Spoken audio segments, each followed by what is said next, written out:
السلام عليكم ورحمة الله تعالى وبركاته. اهلا بكم اخواتي في قناة الشيف بسمة. اليوم ان شاء الله غادي نوجدوا واحد الديسير بارد هائل، لا في المذاق ولا في المنظر، وتيجي كيشكل شي كلاص، يعني غزال غزال بمعنى الكلمة. نتمنى ان شاء الله يعجبكم. غادي نحتاجوا ان شاء الله في المقادير 400 ملل ديال القشده الطريه، 400 ملل يعني نسيترو قل 100 ملل.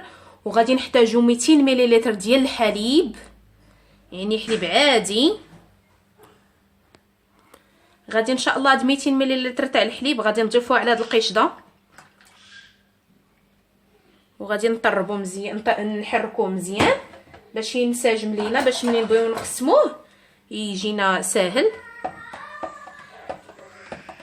وبالنسبه للسكر، السكر على حسب الذوق، انا ما غاديش نعطيكم كميه محدوده، على حسب الذوق ديالكم.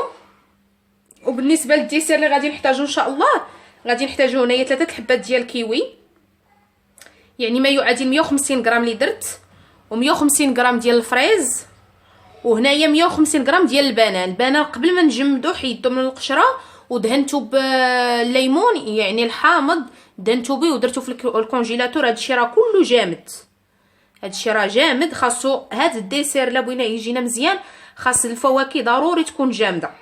نبداو ان شاء الله على بركه الله. نسبقوا مثلا كيوي، غادي نديروه هو الاول،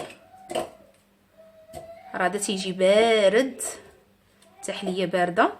وغادي نضيفوا 200 ملل ديال هاد الحليب والقشده الطريه اللي مطحون اللي مخلطين، والسكر حسب الذوق. انا غادي ندير معلقه تاع السكر، وكما قلت لكم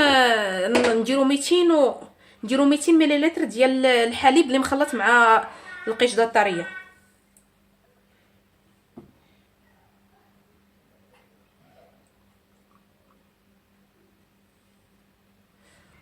وغادي ان شاء الله نطحنوه.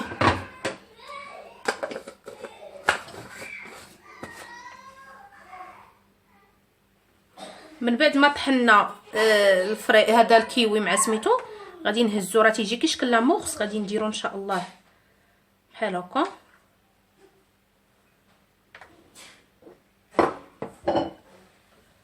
وغادي نديرو في هاد الكويسات، نديرو واحد الكميه قليله على حسب الكبر تاع الكاس.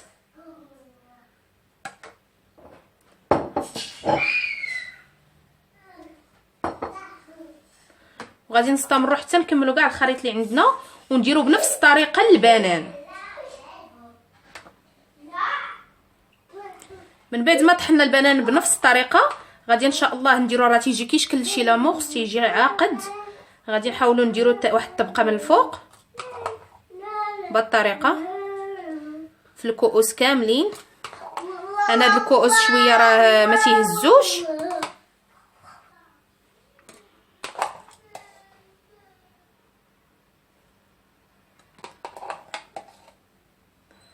انا تقريبا خرجوا لي 10 الكيسان هذا المقدار، ولكن مع هاد الكيسان شويه ما تيهزوش بزاف، سميت الكيسان وصافي.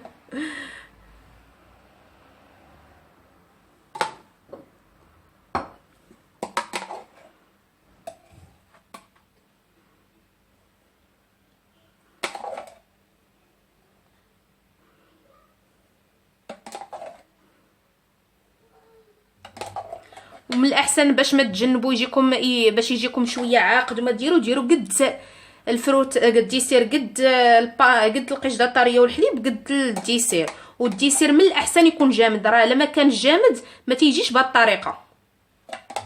ما احنا بغيناهم يكونوا معزولين لينا ان شاء الله طبقات.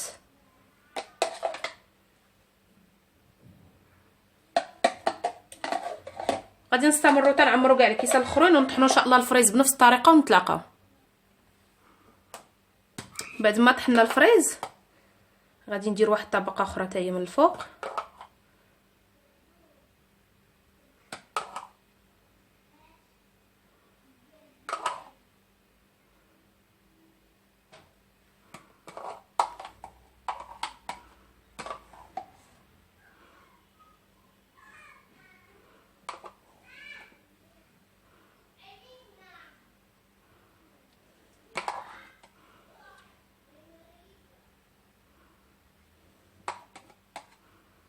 حتى تنعمروا الكويسات ديالنا.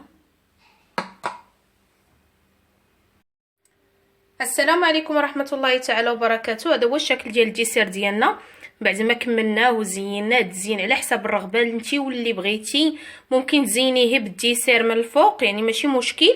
وبالنسبه لهذا راه تيجي معزول كما تتشوفوا، تيجي الكيوي من التحت والبنان من الوسط والفريز من الفوق، يعني تيجي معزول طبقات. وتف هاد الفواكه تيجيو مواتين مع بعضياتهم، تيجي المذاق غزال. ونتمنى ان شاء الله يكون يعجبكم الفيديو، وما تنسونيش من الدعاء. وإلا كنتي اول مره تدخل القناه وعجباتك ما تنساش تابونا في القناه باش ان شاء الله يكون يلحقك الجديد. ومع السلامه ان شاء الله لوصفات اخرين.